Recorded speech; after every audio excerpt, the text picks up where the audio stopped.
तो hello friends, तो इस वीडियो में मैं सिफलिनम मेडिसिन को एक्सप्लेन करने वाला हूँ एलन कीनोट से लाइन बाय लाइन। तो स्टार्ट करते हैं। तो मैं रेड वाली बुक से पढ़ा रहा हूँ, एलन कीनोट्स वाली रीअरेंज वाली से। तो उसको बुक को लेके बैठे और साथ में पढ़े, बहुत अच्छे से समझ में आ जाएगा। और जिनके पास छोटी वाली ब्लू वाली बुक है एलन की, वो लाइन देखे और पढ़े। तो स्टार्ट करते हैं। तो यहाँ पे सिफिलिटिक वायरस से सिफलिनम लिया गया है, यहाँ पे स्टार मार्क दिया हुआ है। तो एक्चुअली में ये गलत लिखा हुआ है, anomaly of nomenclature of homoeopathic drugs है ये। एक्चुअली में ये ट्रेपोनोमा पैलिडियम बैक्टीरिया से बना हुआ है, ठीक है। ये यहाँ पे गलत लिखा हुआ है, वही नीचे में स्टार मार्क में लिखा हुआ है कि it is one of the anomalies of nomenclature of homoeopathic drugs. Syphilinum एक नोजोड है। नोजोड क्या होता है कि वो कोई भी ऐसा डिजीज पार्ट से लिया जाता है। तो जहाँ पे सिफिलिटिक इन्फेक्शन हो जाता है, अल्सर्स हो जाता है ना, वहाँ से वो वहाँ का कलेक्शन किया जाता है, वहाँ का पार्ट को, और उससे मेडिसिन बना हुआ है, इसलिए नोजोड है ये। स्टार्ट करते हैं अब मेंटल जनरल से। लॉस ऑफ मेमोरी, उसका जो मेमोरी होता है, पर्सन का जो मेमोरी होगा ना, वो लॉस हो जाएगा, ठीक है। उसको कुछ याददाश्त नहीं रहेगा, याददाश्त खो जाता है। Cannot remember names of books, persons और प्लेसेस, उस पर्सन को कुछ भी याद नहीं रहता है, नाम नहीं याद रहता है, बुक नहीं याद रहता है, प्लेसेस कुछ भी नहीं याद रहता है उसको कि क्या है, उसका मेमोरी लॉस हो जाता है। अरिथमेटिक कैलकुलेशन डिफिकल्ट, क्योंकि उसको उसका याददाश्त क्षमता कम हो गया, इसलिए वो ना कैलकुलेशन नहीं कर पाता है, मैथ्स नहीं कर पाता है, इसलिए मोस्टली बिजनेसमैन को बहुत डिफिकल्ट होता है कुछ अपना कैलकुलेशन करने में। सेकेंड पॉइंट है sensation as if going insane, उसको ऐसा फील होता है कि वो पागल हो चुका है, इनसेन हो चुका है, पगला गया है वो। एज मतलब वो कुछ और ही कर रहा है जो नॉर्मल पर्सन नहीं कर सकता है। As if about to be paralyse, उसको लगता है कि वो अब पैरालिसिस मारने वाला है उसको, ठीक है, लकवा मारने वाला है, ऐसा उसको लगता है। ऑफ एपेथी एंड इंडिफरेंस, उसको ऐसा सेंसेशन होता है जैसे कि मेरे को इंटरेस्ट ही नहीं बचा है किसी चीज़ में, मेरे को पूरा एकदम लॉस ऑफ इंटरेस्ट हो चुका है। यही एपेथी और इंडिफरेंस का मतलब होता है। नेक्स्ट सिम्टम है terrible dread of night on account of mental and physical exhaustion on awakening. उसका मेंटल और फिजिकल का पूरा एग्जॉस्शन हो जाता है, वीकनेस हो जाता है, प्रोस्ट्रेशन हो जाता है, पूरा मेंटल प्रोस्ट्रेशन वीकनेस हो जाता है, पूरा फिजिकल वीकनेस हो जाता है। उसके चलते वो क्या होता है कि उसको ना सोने के बाद उठने पे फिर उसको फील होता है कि हम पूरा एग्जॉस्टेड हैं, वो वीकनेस है। उसके चलते क्या होता है कि वो रात में उसको टेरिबल ड्रेड ऑफ नाइट, मतलब उसको रात में बहुत डर लगता है सोने में, क्योंकि जब सोने के बाद उठेगा तो उसको पूरा वीकनेस हो जाएगा, इस चलते वो डरता है। It is intolerable, death is preferable, उसको इतना ज़्यादा वीकनेस, इतना ज़्यादा एक्सॉस्शन होगा उठने के बाद कि वो बोलेगा कि हमको ना मर जाना ही अच्छा है, क्योंकि ये जो वीकनेस है, टेरिबल ड्रेड ऑफ नाइट जो उनको फील हो रहा है, वो उससे अच्छा तो हम मर जाते हैं, ये बोल रहा है वो। नेक्स्ट पॉइंट है feels the terrific suffering from exhaustion on awakening, वो वही चीज़ जो ऊपर में लिखा हुआ है कि वो सोने के बाद उसको एग्जॉस्शन फील होता है, सेम पॉइंट है। लेकेसिस में भी ये होता है। अब आते हैं फिजिकल जर्नल पे, बहुत इंपॉर्टेंट पॉइंट्स है फिजिकल जर्नल के, वाइवा में बहुत पूछता है। कैसा पेन कैसा होगा, सिफलिनम का पेन कैसा होगा। Pains from darkness to daylight, ये रात में स्टार्ट होगा, सुबह में ख़त्म होगा, रात का अंधेरा से स्टार्ट होगा, सुबह का जो दिन का पहला रे होगा वहाँ पे ख़त्म होगा, ये बहुत इंपॉर्टेंट है।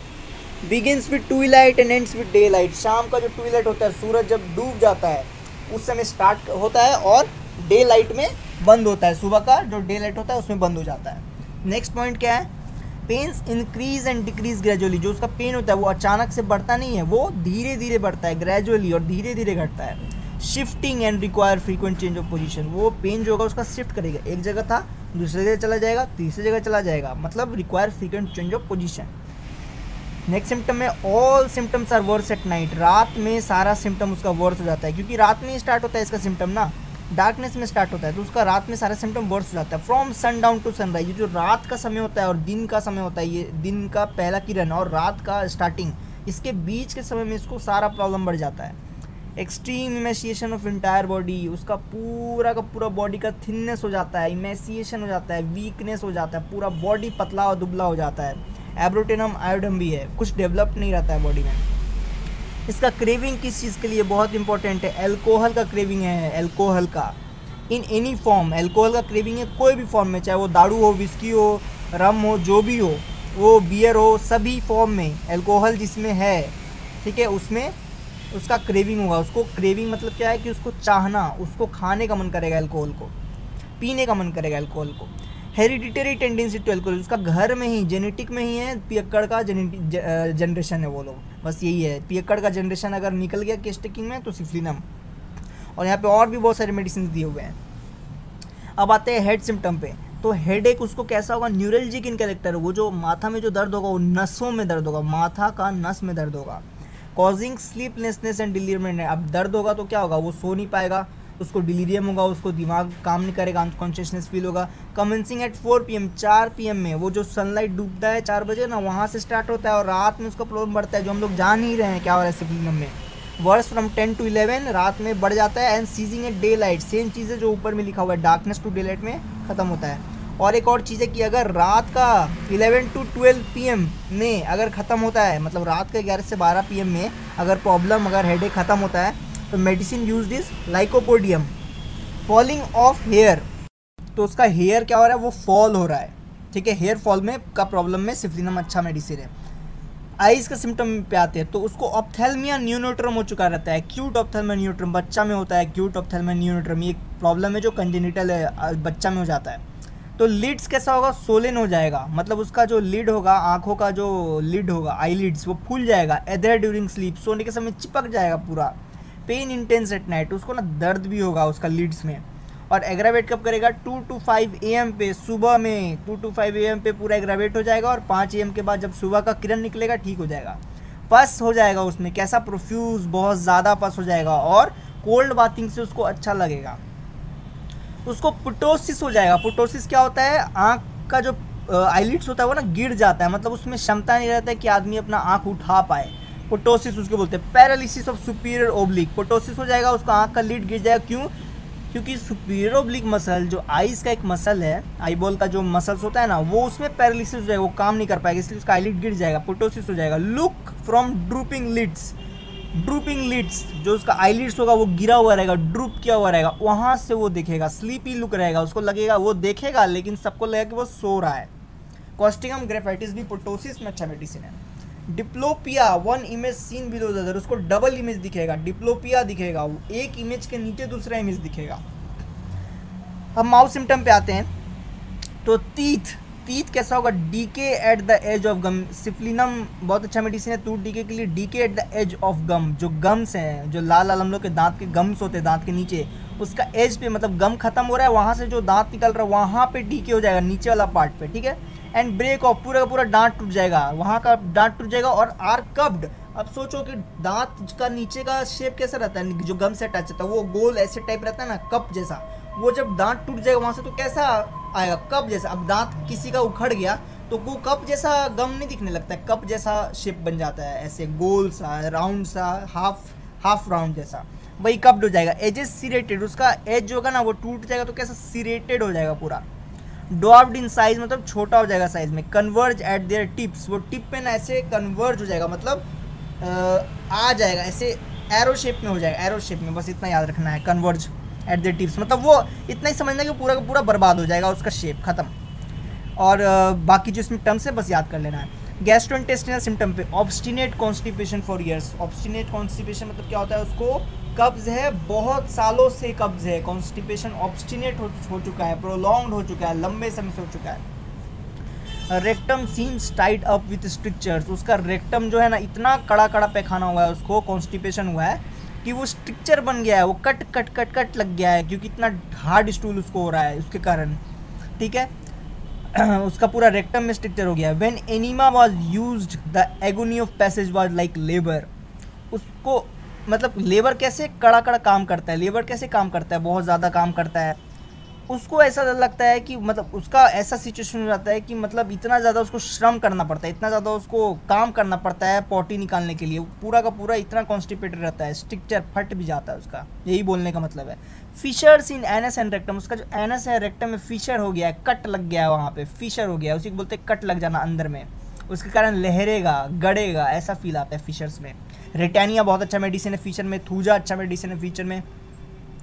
प्रोलैप्स ऑफ रेक्टम, उसका जो रेक्टम है, पीछे वाला जो रेक्टम है वो प्रोलैप्स हो जाएगा, निकल जाएगा, ठीक है, बाहर निकला होगा। Obstinate cases with a syphilitic history, उसमें अगर कोई सिफिलिटिक हिस्ट्री रखता है, मतलब सिफिलिटिक डिजीजेस का कोई हिस्ट्री रखता है, लाइक अल्सर्स हो गया या शंकर हो गया, ये सब का अगर हिस्ट्री है और उसके साथ वो भी बहुत लंबे समय से है, तो उसमें भी सिफिलिनम यूज होता है। Obstinate cases with a syphilitic history. Female reproductive system पे आते हैं तो लिकोरिया होगा। लिकोरिया कैसा होगा, ये इंपॉर्टेंट है। प्रोफ्यूज बहुत ज़्यादा होगा। सोकिंग थ्रू द नैपकिन्स, जो नैपकिन रहेगा, जो मैनी पोको पैंट्स और क्या क्या यूज़ किया जाता है, वो सब नैपकिन होता है, उसके अंदर थोड़ा लगता है नैपकिन जैसे वो सोक कर लेता है, या नॉर्मल नैपकिन भी होता है। तो वो क्या होगा कि वो नैपकिन लगाने से भी क्या होगा, क्योंकि वो पूरा सोक हो जाएगा, इतना ज़्यादा है कि नैपकिन लगाने के बाद भी वो नैपकिन चूस लेगा, उसको पूरा सोक कर लेगा। और क्या होगा, वो सोक करने के बाद भी वो ल्यूकोरिया जो है पूरा पैर की तरफ से चूते हुए नीचे running down to the heels इतना ज़्यादा रहेगा कि सोक भी हो जाएगा नैपकिन लगाने के बाद, तब भी पैर पे जाते हुए पूरा हील पे जाके पूरा चुएगा, गिरेगा, पूरा एकदम टप टप टप टप पूरा जाते रहेगा। अब आते हैं कार्डियोवास्कुलर सिम्टम और चेस्ट पे, बहुत इंपॉर्टेंट है सिम्पलिटी का। हार्ट कैसा होगा उसमें ना, हार्ट में, दिल में कैसा होगा, लेंसेटिंग पेन्स, मतलब ऐसे लगे कि कोई एकदम शार्प इंस्ट्रूमेंट भोंक रहा है वहाँ पे, चुभो रहा है, ऐसा दर्द देगा, ठीक है। Lancinating pains from base to apex, नीचे जो हार्ट का बेस होता है नीचे टू एपेक्स, नीचे से ऊपर तक ऐसा पेन होगा। एट नाइट, रात में ऐसा पेन होगा। और अगर पेन जो है वो उल्टा होगा तो मीन्स एपेक्स टू बेस, तो कौन सा मेडिसिन होगा, medorrhinum.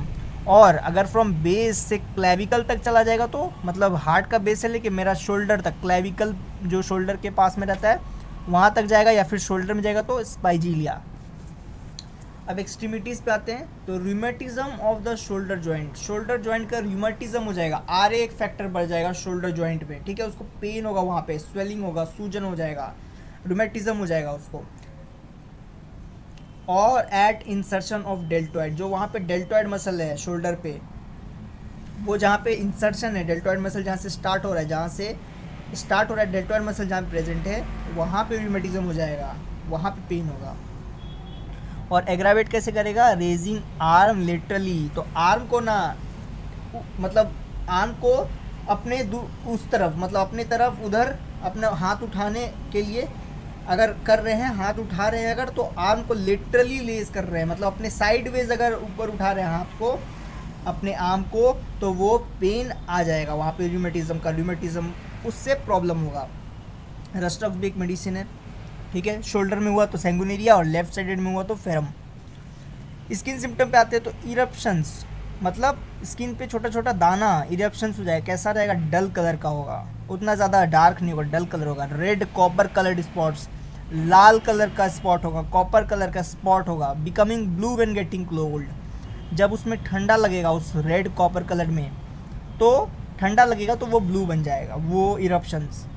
When the best selected remedy fails to relieve or permanently improve in syphilitic affection, जो syphilitic affections हो गया, शैंकर हो गया, जितने भी syphilitic diseases हो गए हैं, ठीक है, जहाँ पे डिस्टॉर्शन हो चुका है स्किन का, आप एक तरह से समझ सकते हैं, मैं बस एग्जांपल दे रहा हूँ कि सिफिलिस कैसे समझ सकते हैं। स्किन का डिस्टॉर्शन जहाँ पे हो चुका है, बर्बाद हो गया है स्किन, तो एक तरह से वो सिफिलिटिक हो गया, तो जैसे अल्सर हो गया, शैंकर हो गया, ठीक है। तो अगर इस तरह का सिफिलिटिक एफेक्शंस में जो बेस्ट सेलेक्टेड रेमेडी है, अगर केस टेकिंग के बाद भी फेल हो चुका है और ठीक नहीं कर पा रहा है, तो syphilis is the medicine. Next जो लास्ट पॉइंट है वो है सिफिलिटिक्स और patients who have had chancre treated by local means, अगर शैंकर हो चुका है वहाँ पे, ठीक है, स्किन का प्रॉब्लम है शैंकर, और अगर उसको लोकल ऑइंटमेंट लगा के ट्रीट किए हैं, and as a result have suffered from throat and skin troubles for years, तो वो जो शंकर को जो लोकल मीन से ट्रीट किया गया है वो दब गया है, सप्रेस हो गया, और उसके कारण थ्रोट और स्किन ट्रबल्स बहुत सालों से हो चुका है।